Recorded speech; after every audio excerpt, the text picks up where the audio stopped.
Nathan, Hyundai has finally arrived with the 2015 Hyundai Genesis. I mean, this car is stuffed full of value. It has a load assorted suspension. I mean, this is a car that you'd be stupid not to buy, but here's a funny question for you. You see, a lot of the people out there who buy cars like this tend to go more expensive, and what we normally do is say, is it worth it? A little bit different here, because would you be willing to buy it? That's the question, and you're going to find out next.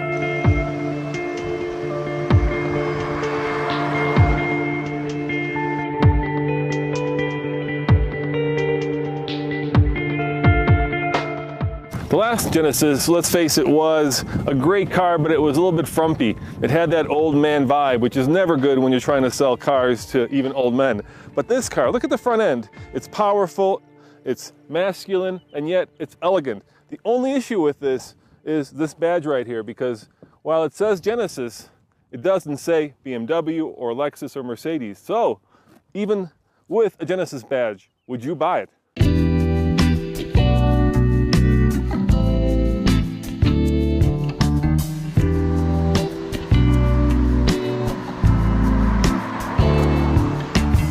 What you're looking at here is the base engine, which isn't so bad because it's a 311 horsepower 3.8 liter V6 that puts out 293 pound-feet of torque. It's hooked up to an 8-speed automatic transmission, taking all the power to the rear wheels. Hallelujah.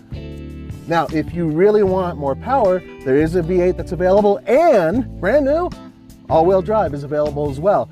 That puts it in the leagues of Lexus and Audi. That's pretty impressive.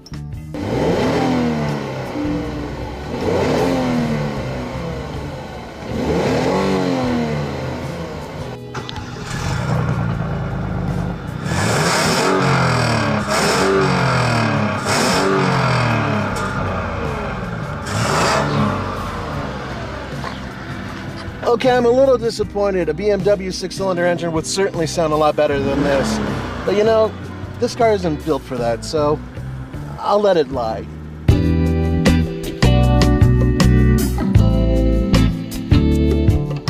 The cool thing about this car, in my opinion at least, is that it's rear-wheel drive, which is, you know, the way God intended cars to be driven. You steer with the front wheels and you push with the back. Yeah, absolutely. And there's something about the way this rides that imparts that feel. So when I'm going through a corner, granted, this is not a sports car, furthest thing from it. But when I push and going around that corner, kind of get the feeling that it's being urged on rather than pulled through. Yeah. So what do you think of the driving experience? How does it handle? It's a little squishy. It's a little squishy. Yeah. And try the paddle shifter, see what it's like. These are tiny paddle shifters. Let the Hyundai Genesis fly, man. Yeah, there you go. It's shifting me before redline. I got up to 6,000 RPM and it wouldn't let me go past it. And redline is 6,500 RPM.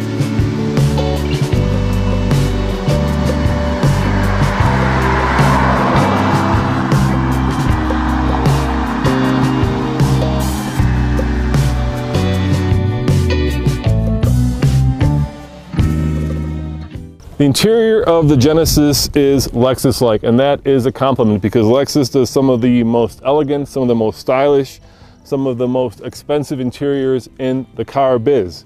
Everything you touch is soft, everywhere you look is pleasing to the eye, and it is just stuffed full of electronics. Heads-up display, blind-side monitoring, cross-traffic alert, you name it, this car has it, all for $50,000.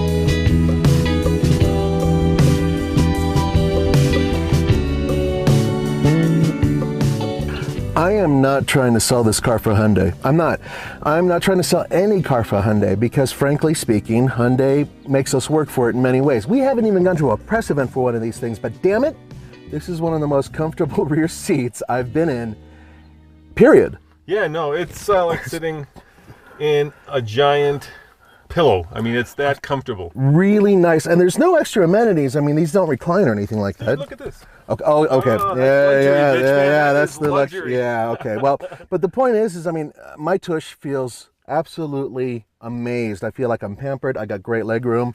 Headroom is pretty good. Damn it. But would you buy it?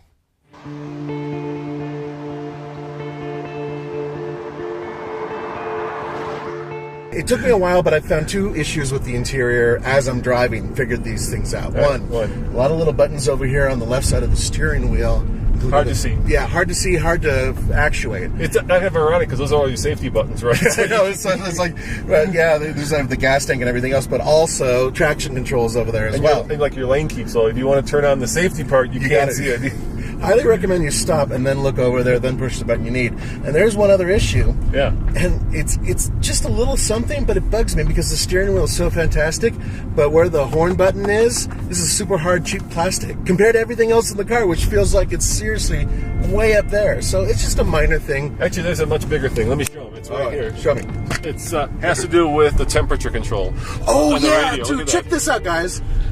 Okay, notice this and this are the same size and they're really close to each other. So if I want to turn up Van Halen, which Roman loves, all of a sudden I'm turning up the heat and we're getting like blistered. Because they're same size and basically the same location. So basically every time you go to turn down the radio, you freeze. Every time you go to turn up the volume, you get blasted heat. Yeah, that's not ergonomically well thought out. And you know what? It's so annoying that what you have to do is program yourself to use the steering wheel control. Yeah, and just don't even bother with it. And it's a shame because I really do like having dials for radio controls, but in this case, they need to make one larger or move them all together.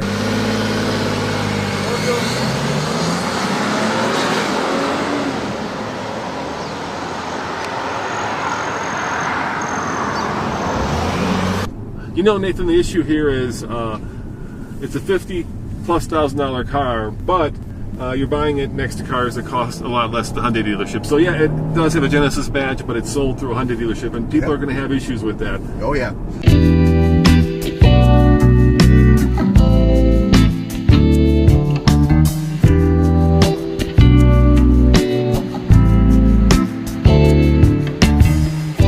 And you know, ask yourself, what else can you buy for $50,000? 3 Series. 3 Series, absolutely. You can get a really nice 3 Series, but that is a smaller car built more for performance than luxury. This is a larger luxury car. So at the end of the day, what you're looking at is something that's, well, frankly, like a Buick. And Buick does not near offer luxury. Near luxury, or I don't even get luxury, but inexpensive luxury. And I would say that with Buick, there are no rear drive cars that they sell currently, so this would be a really good alternative. Yeah, I mean, the people who buy these cars are smart. Yes. Right? Because they're getting a lot of value and they're not, getting a lot of depreciation. Absolutely. Some of the richest people I know tend to buy like really nice Buicks because they want to save money yet have a very comfortable ride. And that's why they're rich. Exactly. And this car would sit right in that same territory. So if you can get past the badge, and you can get past the the Hyundai on the back, this is a hell of a nice car. It is a hell of a nice car. So Nathan, on the TFL scale of buy it, lease it, rent it, or forget it, what would you give it? And I think I know the answer. Lease it. All right, that wasn't what I was expecting. Okay, then there's a quick reason why, and that's because when you go to a Hyundai dealership, this is there, but it's next to an Accent and a Veloster. It doesn't have its own brand identity. It is a Hyundai at the end of the day, and a lot of people have a problem with that. Now, on the other hand, of course, it's a very good car for a very little amount of money in terms of whatever bracket it lives in, but it's a good point. Yeah, and it's still a Hyundai. When people buy a BMW, they buy performance. Yes. When they buy a Lexus, they're buying perfection or whatever Lexus, right? Yeah. When you're buying a Hyundai, you're buying value, but at $50,000, that's not such a selling point to a lot of people. You want that Lexus badge, and you don't want, well, whatever that is. It's kind of Chrysler-looking thing, isn't it? But having said that, on the TFL scale, I'm going to give it a buy it. And the question is, would you buy it? As always, this is Roman. And Nathan. Saying thanks for watching, and check out TFL for everyday reviews. No, real world reviews. That's right. That's our new mantra. Ciao.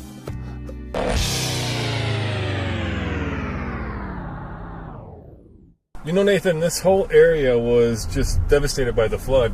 So our usual roads, which were just fabulous, are now half dirt and half paved just because of all the flooding. Yeah, what they've been doing is they've been picking up the destroyed. Sorry, it's the old lady with a walker in the middle of nowhere. I know. just in the middle of the night. I know.